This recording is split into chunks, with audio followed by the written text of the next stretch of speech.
El pavelló esportiu de Vall de Roures va acollir l'última tecnologia, des d'impressores 3D a simuladors de conducció, o un espai de realitat virtual i un altre de robòtica.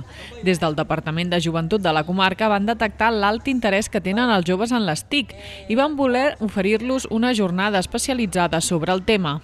Vam tindre l'oportunitat que els jovens de l'institut van participar en un projecte que van crear les impressores 3D i van poder fer una demostració.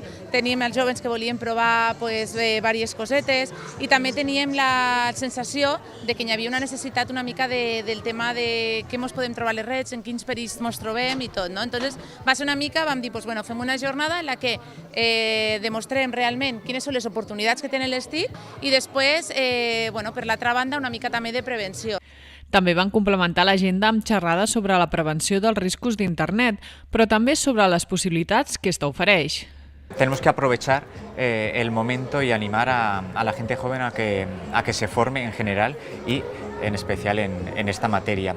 Es un nicho en auge en cuanto a puestos de trabajo y que ahora hay mucha más oferta que demanda.